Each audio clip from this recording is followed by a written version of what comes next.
Jean, it's fabulous to have you here, and it must be lovely for you to see all these people who, because of you, have been involved in this fascinating study. 14,500 babies born who have been contributing data, and their mums, and on and on and on. When you started this, had you any idea of the impact that it would have, and what gave you the idea? Oh, what gave me the idea was I'd sort of fallen into a research project in my early 20s, which had collected information from births around the country in 1958. And my task was to analyse this data. And I realised that it was very interesting, fabulous data, but there were so many gaps in it. You didn't really know what you meant by social class. You didn't know, what was meant by the way that children were being brought up. You just had so many questions to ask. And I got swept away by the whole area, which epidemiology is really a detective story. Or at least that's the way I look at it. You're there trying to work out why certain things happen. The long-term project is to find out how you can prevent the things that are not so good happening. But that's all a detective story, and there are an enormous number of red herrings along the way. So trying to sort it all out in amongst a huge amount of data was where I was starting from.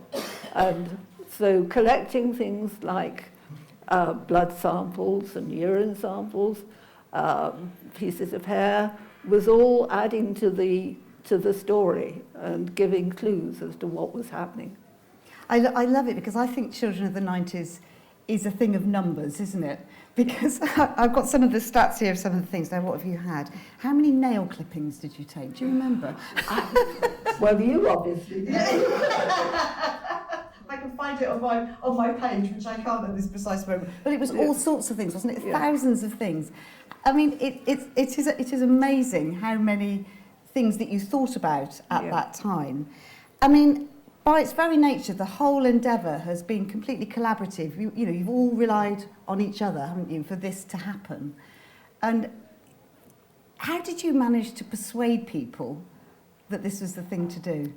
Well, I think you should ask them. But I think, well, I hope what helped was partly that the media was so much behind us. So BBC and HTV were very much promoting the study from the very earliest stages, and that made a huge difference.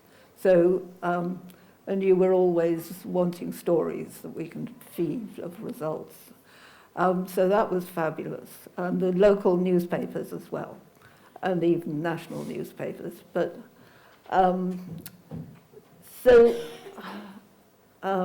think one of the important things was that we were trying to persuade people that there was so much that we didn't know, and they were going to be able to provide the clues that would help us to try and identify what was happening.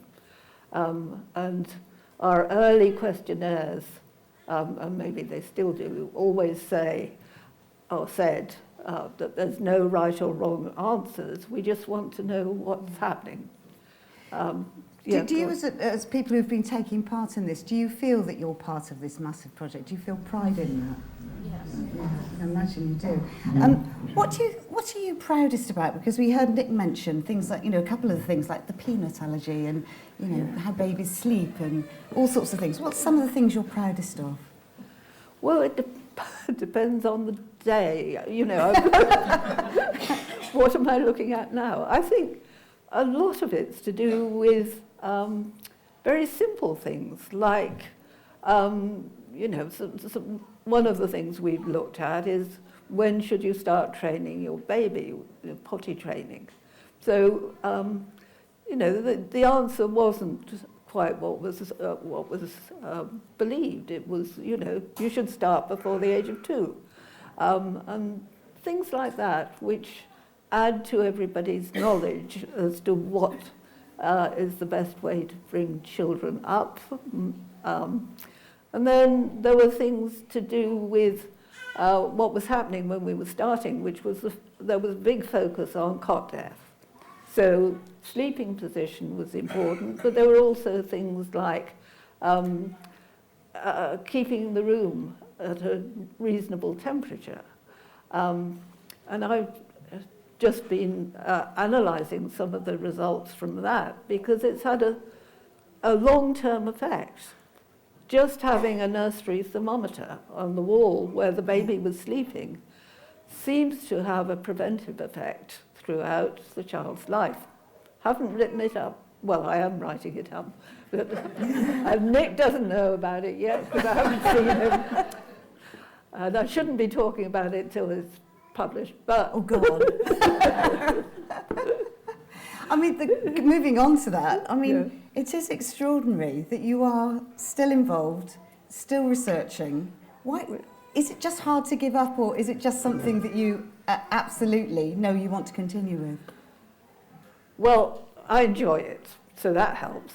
One of the things that's always been at the back of my mind is one of the participants, I'm not sure whether it was one of the children of the 90s or a parent, saying they didn't mind doing all this provided the information was used.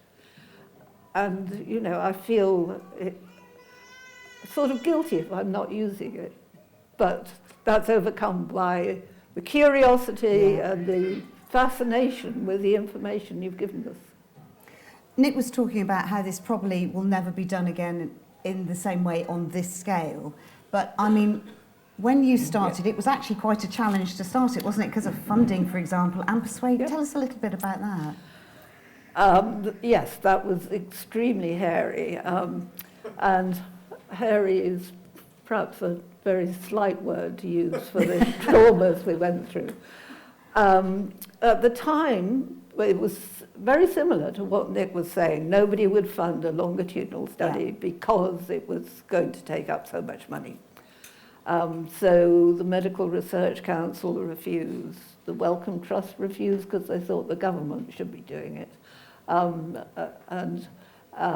We put bits of money together and started in the hope.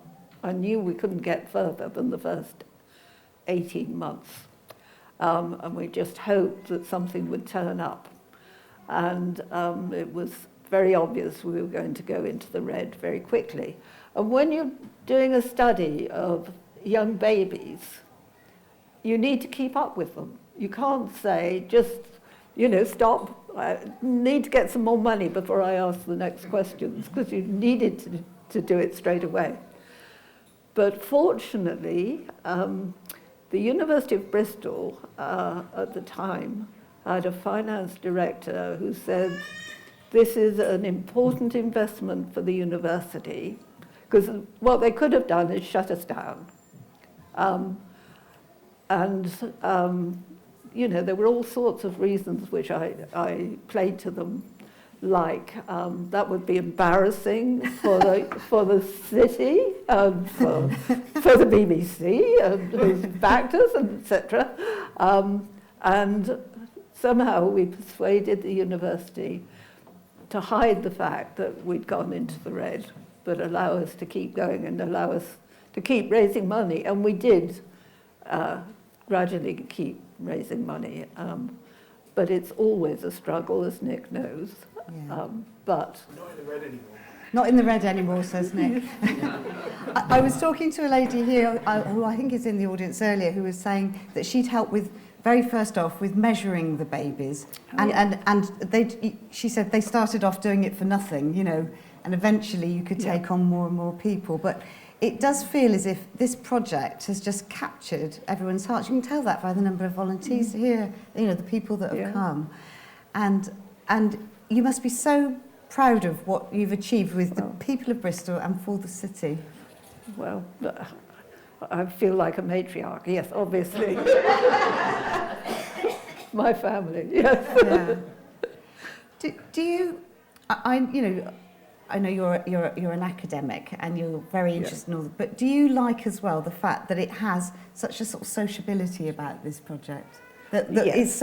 People are so proud of it as well. Yes, and I think the whole city's so proud. I mean, I don't know if it still happens, but in my day, if we had somebody arriving at Temple Meads to get a taxi up to our offices, the taxi driver would say, "Oh, children of the 90s." And they'd tell all about their child or their neighbour's child or whatever. And it was almost the whole community knew about it, which helped, of course.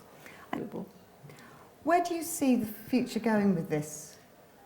I mean, I know you're working on something to do with the grandparents, aren't you? Well, some of you will have had questionnaires looking back at your grandparents and your great-grandparents, and that's proving incredibly useful, and showing things like if one of your great-grandparents was a smoker and had started smoking in childhood, then there was an indication that that had some effect on their great-grandchild. In some instances, that meant that the great-grandchild was more likely to put on weight. Other cases, it would be slightly more likely to have an autistic trait. So all sorts of things which one hadn't thought of in the past are being shown. And there are biological mechanisms we can trace that explain how those things happen. Yeah. So there's a lot of data that you've given about your great-grandparents that is incredibly useful and fascinating. Asthma comes into the story too, but I was excited by that 2 weeks ago. Was it hard for you to give up being at the helm? Yes. Well, because I'd made the decision, so yes, it wasn't easy to not do so. But are you proud of the way it's going? Absolutely, and I think you've all seen what a valuable director Nick is. I can't think of a word similar to matriarch for him, but how about your son? It's kind of like your son, isn't he? Yeah, son of the project. Not quite, but it's in really good hands and thriving, which is it's great. And having retired and having the ability to still be looking at the data is just wonderful, because not everybody would be given that facility. Professor Jean Golding, OBE and cast away on the desert island. Thank God you came back. Yes. Thank you very much for sharing your insight into what is a truly fabulous project. Thank you. Thank you.